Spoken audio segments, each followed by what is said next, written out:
일본에서도 어떤 식으로 이제 평가를 하냐면은 한국이나 일본이나 둘 다 현실 노선을 선택한 게 아닌가. 현재 한국이나 일본이나 갖고 있는 숙제, 어쨌든 협력하는 게 둘 다 윈윈이잖아요. 그 점에서는 의견이 일치하는 게 있다. 한국과 일본 사이에. 구독과 좋아요, 알람 설정 감사합니다. 한일 정상회담을 본 일본의 반응이라는 내용인데, 뭐 에이펙 기간이다 보니까 박간의 영상이 거의 대부분이 뭐 각국의 정상들의 이 내용인데, 이게 비단 뭐 한국뿐만이 아니라 일본 내에서도 이제 주요 뉴스로서 상당히 좀 많이 나왔습니다. 그렇죠. 그리고 특히 이제 이번 한일 정상회담은 일본 총리가 선출되고 나서부터도 이제 이건 좀 뭔가 이번에는 분위기가 심상치 않을 수도 있을 것 같다부터 이래가지고 여러 가지 말이 나왔었잖아요. 예, 일본에서도 그랬죠. 그렇죠. 그러다 보니까 이제 이게 상당히 일본에서도 많이 주목을 하는 주제 중에 하나였습니다. 도대체 일본에서는 이번 한일 정상회담을 어떤 식으로 표현하고 있고, 이제 현지에서는 어떤 반응이 나오고 있는지 여러 가지 정리를 했으니 먼저 이걸 보면서 이야기를 해보도록 합시다. 지난 이제 10월 30일이죠. 예, 일본 다카이치 총리, 그다음에 한국 이재명 대통령이 경주에서 이제 한일 정상회담을 했다. 그래서 이제 그것 때문에 이제 일본에서 이제 다카이치 이제 총리가 출국하는 것에 대해서 이제 일본에서 시시각각 있잖아요. 예, 이렇게 이제 보도가 나왔습니다. 당장 이제 이전에 트럼프 대통령이 와가지고 미일 정상회담이 있었기 때문에 이번 다카이치 총리는 이제 취임하고 나서 뭐 거의 일주일 정도밖에 안 됐었는데, 뭐 세계 각국에 있잖아요. 정상들을 만나는 그런 스케줄이 있다 보니까 이번에 이제 이 다카이치 정권의 방향성 플러스 그리고 이제 실력, 말한 것만큼의 실력이 있나라는 그런 게 나와가지고 많은 이제 일본 언론들이 주목을 하고 많이 집중적으로 토픽으로 전달을 했습니다. 예. 특히 이제 이번에 다카이치 총리가 이제 한국 대통령과 첫 회담을 한다는 것 자체에 두고 여러 가지 뭔가 말이 많았는데, 어떤 말이 있었냐면은 염려되는 말이 정말 많았어요. 지난 2015년 9월 달에 산케이 신문입니다. 일본을 적성국가라고 부르는 한국의 이재명 대통령이 안고 있는 반일 리스크와 반미 리스크, 이래가지고 한국의 대통령이 약간 반일 성향을 갖고 있다. 라는 게 이런 산케이 뿐만이 아니라 TBS죠. 일본을 적성국가라고 표현했다. 이런 식으로 이제 보도를 했고, 그 다음에 일본의 주간지 같은 경우에는 좀 더 이제 단어가 세죠. 반일 몬스터. 라는 식으로 표현을 했기 때문에 이거는 쉽지 않을 거다라는 식으로 일본에서 뉴스가 많이 나왔었어요. 맞습니다. 예. 그러면 한국에서는 어떤 뉴스가 나왔습니까? 그렇죠. KBS 여자 아베 다카이치. 여자 아베. 이거 일본 뉴스에서도 많이 나왔어요. 한국은 여자 아베라고 그렇죠. 표현하고 있다고. 그리고 서울신문 극우 다카이치. 음. 그리고 MBC 극우 중의 극우. 대한민국에서는 이제 일본이 이제 정말 극단적으로 나갈 거다. 일본에서는 한국도 극단적으로 나갈 거다라는 이제 이런 게 있다 보니까 이번 한일 정상회담은 정말 다른 의미로 기대가 된다. 라는 것 때문에 일본에서도 상당히 주목을 많이 했었습니다. 그런데 막상 정상회담이 시작이 됐죠. 요미우리가 보도를 했네요. 한일 관계를 미래지향으로 발전, 셔틀 외교 계속을 확인, 정상회담 이러면서 양국 정상들이 만났는데 상당히 그 뭐라 해야 됩니까? 이제 웃음을 띠고 뭔가 희종일관 화기애애했다. 이거 다카이치 총리가 한국 도착하자마자 그것도 생방송 있었잖아요. 그거부터 좀 놀랬네요. 웃으면서 나왔잖아요. 그렇죠. 아무튼 그래서 일본 주요 언론사, 뭐 아까 말한 뭐 요미우리뿐만이 아니라 시사통신도 똑같이 이런 웃는 사진이잖아요. 그러니까 여러분 이게 뭐가 중요하냐면은 이런 언론사가 사진을 이렇게 들고 가서 인용을 할 때 이 사진 한 장에 그 회담의 분위기가 나오잖아요. 예, 예를 들어 이제 무표정으로 있으면 이번 장은 별로였다. 라든지 아니면 둘 다 웃고 있으면 뭔가 좀 화기애애했나 보네. 약간 그런 식으로 우리가 나오잖아요. 이번에 이제 일본 언론사들 이런 식으로 주요 언론사들이 다 똑같이 뭔가 좀 웃는 모습을 좀 많이 키워드로 삼아가지고 인용을 해서 이렇게 많이 보도를 했습니다. 거기다가 또 이 회담이 끝나고 일본에서 이제 다카이치 사나이 총리가 회담 어땠습니까? 라는 걸 기자 앞에 놔두고 이제 소감 발표를 했는데, 그게 일본에서 이제 생중계가 됐어요. 예, 그런데 그 안에서도 이제 다카이치 사나이 총리가 원래는 20분을 예정을 했는데 얘기가 너무 좋아서 서로 말이 맞고 이 주제도 되고 저러도 말도 맞다 보니까 45분으로 길어졌다. 이걸 이제 본인 입으로 얘기를 했던 거예요. 아까 말한 것처럼 뭔가 있잖아. 한쪽에서는 반일 몬스터다. 한쪽에서는 극우 중에 극우다. 자 붙는다 이랬는데 그 기대보다는 좀 다른 이런 리액션이 나와가지고 약간 좀 뭐라면 사람들이 의외다라는 반응이 좀 많이 있었습니다. 예. 특히 일본에서 주목한 뉴스가 있죠. 이거죠. 선물이죠. 선물. 한국 측에서 이제 일본에게 다카이치 사나이 총리가 김이랑 한국 화장품을 그렇게 좋아하신다면서요. 그래서 이제 김이랑 화장품을 줬다. 라는 이 내용이 일본에서 좀 많이 화제가 있었습니다. 일본에서는 이 선물이 상당히 호평입니다. 예, 맞습니다. 이게 왜 호평이냐면요, 여러분. 지난번에 이제 다카이치 사나이 총리가 취임하고 나서 조선일보 기자가 뭡니까? 다카이치 사나이 총리에게 그 있잖아요. 한일 관계가 우려가 된다. 강경파니까. 라는 그 질문을 받고 나서 아니다. 나는 한국 김도 좋아하고 한국 드라마도 좋아하고 한국 화장품을 쓴다. 이런 말을 했잖아요. 그래서 이제 이 말이 한국에 가서 각종 한국 신문의 이제 일면지에도 이제 뭡니까? 다 보도가 돼서 한국 사람들은 상당히 유명한 말 아닙니까? 근데 이거를 일본 사람들은 잘 관심이 없었어요. 그러니까 이 뉴스에 대해서 원래는. 그런데 한국 대통령이 일본 총리에게 저런 선물을 줬네? 왜 줬어? 아, 일본 총리가 취임 때 한 발언을 듣고 줬구나. 는 일본 총리에게 관심이 있구나. 아, 저런 식으로 말 한마디 했던 거를 들어서 그걸 캐치를 했구나. 라는 식으로 이게 좋게 받아들여지는 거예요. 일본 반응적으로는 있잖아요. 아, 그때 그거 하하하라고 좀 그렇죠. 좋은 분위기가 될 만한 그렇죠. 선물이네라고. 그리고 이제 일본에서는 그걸 줬죠. 바둑돌을 줬죠. 바둑돌.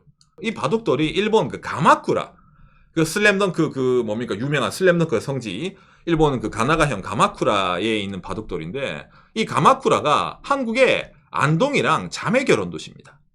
예, 안동이 이제 이재명 대통령 출신지잖아요. 그러다 보니까 안동이랑 연가 있는 동네에 이재명 대통령이 좋아하는 이 바둑돌을 줬다. 바둑을 좋아한다고 하니까. 그러니까 이것도 똑같이 의미를 뒀다. 서로 좀 뭡니까 이제 아 우리 이제 좀 더 친하게 지냅시다. 약간 그런 느낌이잖아요. 예, 그걸 좀 읽은 게 아닌가라고 말이 나오더라고요. 예. 그러네요. 선물에 돈에 갖지 않은 것보다 얼마나 상대방을 생각하고 선택했을까. 그렇죠. 그게 이번에 좀 중요하게 된 것 같네요. 그렇죠. 그리고 이거죠? 이거 한 개로 보도했네요. 다카이치 태극기 앞에 꾸벅 회담 전 이례적 목례. 이거 한국에서 좀 뉴스 많이 나오지 않았습니까? 이거 일본에서도 꽤 뉴스가 많이 나왔습니다. 두 정상이 악수를 하고 나서 이제부터 회담 이제 자리 착석합시다. 라고 하기 전에 이제 뭡니까 다카이치 사나이 총리가 이제 자기 자리로 가기 전에 태극기 앞에 꾸벅하고 예, 한번 이제 목례를 하고 이제 자리로 가서 앉았죠. 여러분 참고로 이거 하나 알려드리면은 경주에서 이번에 중1 회담도 했습니다. 다카이치 사나이가 중국 깃발에게는 인사 안 했습니다. 그래요? 예, 중국에게는 인사하지 않았어요. 그러면 일부러 하셨다라고 볼 수 있네요. 그렇죠. 예, 그래서 추후에 일본에서도 왜 한일 정상회담 때 태극기에는 인사하고 중일 회담 때 왜 중국 인공기에 인사를 하지 않았을까? 아, 뭔가 의미가 있구나. 아, 라는 식으로 이게 나온다고 하더라고요. 예, 그 정도로 뭔가 좀 회담의 분위기라고 해야 될까요? 그러니까 이번에 여자 배다 뭐 이런 말이 나왔지만은 의외로 한국 입장에서도 아니 듣던 거랑 다른데? 뭔가 있잖아요. 웃으면서 좀 사근사근하고 뭔가 미래지향적 이런 말 하고 뭐지? 약간 이렇게 느끼시는 분 많이 안 계십니까? 그 반응이 마치 일본도 동일하게 의외다 이런 게 많이 나왔다는 겁니다. 예. 그렇죠. 이 대통령 이미지랑 다른데? 전체적으로 이번 있잖아요. 이렇게 태극기 앞에 인사하는 거라든지 전체를 두고 일본에서도 어떤 식으로 이제 평가를 하냐면은 한국이나 일본이나 둘 다 현실 노선을 선택한 게 아닌가. 그러니까 예를 들어 뭐 역사 문제라든지 아니면 각자마다 이제 사상이라든지 있잖아요. 그건 다른 게 있는데 현재 한국이나 일본이나 갖고 있는 이 숙제, 이 안건 자체가 어쨌든 협력하는 게 둘 다 윈윈이잖아요. 우선순위란 게 있으니까 이거는 좀 이제 나중에 얘기하고지만 일단 제일 큰 현안이 이거니까 그 점에서는 의견이 일치하는 게 있다. 한국과 일본 사이에. 그러려면은 일단 분위기를 좋게 가져가는 게 둘 다 뭐 플러스가 되는 거니까. 그런 점에서는 실익을 우선시했다라고 뭐 아사히라든지 뭐 시사닷컴이라든지 이런 데서도 이제 똑같이 실리라는 단어를 써가지고 이렇게 보도를 많이 하더라고요. 그 점에서는 이제 기시다 윤시대의 협조 노선. 그러니까 기존에 전대에 있었던 총리, 전대에 있었던 대통령 노선을 어쨌든 양쪽 다 있잖아요. 좀 끌고 와가지고 한일 우호 모드를 그대로 갔다라고 하는 게 일본에서도 제일 많이 나오는 이제 평가거든요. 아까 현실 노선이라는 단어 하나로 다카이치 지지자분들이 있잖아요. 그렇죠. 좀 아주 보수적인 분들도 그러면 어쩔 수 없다고 그렇죠. 이해하고 있네요. 뭐 다카이치 사나이의 지지층들은 기본적으로 한국을 그렇게 좋아하진 않거든요. 근데 그 사람들은 한국보다 중국을 더 좋아하지 않거든요. 예. 그러다 보니까 어느 한쪽이랑은 그래도 사이좋게 지내야지 어느 한쪽을 경계를 할 수 있잖아요. 그런 점에서 이제 현실 노선을 택했다는 것 자체는 일본에서도 다카이치 사나이가 평가가 떨어지는 게 아니라 저 사람은 뭔가 대의를 위해서 본인의 사상 신조를 굽히는구나. 그건 어쩔 수 없지. 잘했지 약간 이런 거 있잖아요. 예, 그런 식으로 일본에서도 이게 나름 호평입니다. 그래서 이제 이번 특히 한일 정상회담을 앞두고 뭐 여러모로 있잖아요. 일본 내에서도 우려, 한국 내에서도 아마 우려, 서로 이제 언론에서 보도한 게 있다 보니까 있었는데 결과적으로 뭡니까? 미래지향. 이게 제일 큰 키워드, 라고 나오더라고요.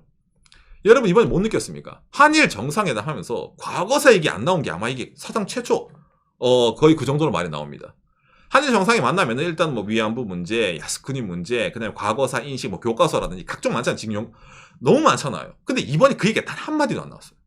양쪽 다. 일단은 미래를 보고 갑시다. 미래를 보고 갑시다. 그러니까 과거는 안 나온 거야. 그리고 뭡니까? 이번 회담이 끝나고 셔틀 외교니까 일본 총리가 한국 갔잖아요. 그럼 다음은 이제 한국 대통령이 일본 갈 차례거든요. 근데 그런데 이번에 이제 한국, 이제 이재명 대통령이 나라에 가고 싶다라고 먼저 제안을 했대요. 일본의 나라, 오사카 옆에 나라, 그 사슴 많은 동네 있잖아요. 다카이치 사나이가 나라 출신입니다. 예, 그리고 나라 지역구 의원이에요. 당신의 홈그라운드에 가서 정상회담을 하자라고 먼저 한국 측에서 일본에 말을 줬으니까 이 다카이치 사나이도 기분이 나쁘지가 않지. 좋죠. 나라에서는 큰 행사가 원래 잘 없거든요. 나름 거기도 촌이니까. 이번에 한일 정상회담이 어쨌든 좀 많이 우호적이구나. 라는 식으로 좀 말이 나오고 있다는 겁니다. 뭐 당장에 올해가 한일 국교 정상화 60주년이기도 있으니까 대의 명분이 좋잖아요. 이런 기념비적인 해만큼은 뭔가 좀 사이좋게 하자라는 게 있기 때문에 이번에서 일본에서도 한일 정상회담 의외로 너무 화기애애했기 때문에 그렇게까지 크게 일본에서 화제가 되지 않았는데 그럼 일본에서 뭐가 화제가 됐어요? 이 다음에 열린 일본에서는 중일 정상회담이 뭔가 좀 대비되는 느낌이 있기 때문에 정말 화제가 되어서 그거에서 뉴스가 많거든요. 그 내용은 제가 다음 영상에서 알려드리도록 하겠습니다. 다만 좀 한마디 추가해야 되는 건 이렇게 분위기 좋게 끝냈으니까 앞으로도 그렇게 갈 것이다 라고 보는 분도 있는 반면에 아니 누가 처음에 만난 상대방한테 싸우자라는 태도로 오냐 처음에는 이렇게 사이좋게 하는 거지 라고 분석하는 분 그리고 역시 이렇게 사이좋게 할 수밖에 없는 이유 한미일 관계성 그거는 진짜 지금 중요한 그런 시대가 됐구나 그렇죠. 라는 그런 그 해설도 있었네요. 일본이나 한국이나 둘 다 국익이라는 측면에서는 뭐 지금은 사이좋게 가는 게 좋기 때문에 이만큼 과거사라는 그거를 뭐 일단은 지금 놔두고 미래지향적인 관계 앞으로 잘해보자 이런 식으로 결론이 났다는 것도 어느 정도 수긍이 가는 내용이라는 거겠네요. 오늘 내용 여러분들에게 참고가 됐으면 좋겠습니다. 감사합니다. 요시. 그러니까 여러분 제가 이 방송을 준비하면서도 좀 힘들었어요. 왜냐면은 엄청나게 화제가 되지 않았거든요 이게. 예. 그날 바로 올릴까 많이 생각했었는데 이게 여러분 일본에서 유튜브 생중계된 게 조회수는 압도적이에요. 조회수 엄청 잘 나오고 뉴스도 100만 조회수 나오고 이런 게 많았는데 근데 사람들이 댓글을 별로 안 달아요. 그리고 일본에서도 다른 그게 좀 많이 안 나오고. 왜? 그러니까 관심 있어서 봐. 보는데 내용을 보고 나면 잘 됐네. 잘 됐네. 약간 이런 식으로 있잖아. 물러나는 거 보니까 관심은 있는데 뭔가 좀 여기에 대해서 좀 야 그건 아니지라든지 뭐 약간 그런 게 안 나오다 보니까 후속 보도가 좀 적게 나온 약간 그런 경향이 있습니다. 예. 맞네요. 진짜 뉴스 댓글 수가 많이 적었네요. 많이 적죠. 예, 기본적으로 뭐 이게 뭐 야후라든 저런 메인 사이트도 1000개 이상, 2000개, 3000개는 일반적인 이번에는 1000개도 달린가 말까 약간 그랬거든요.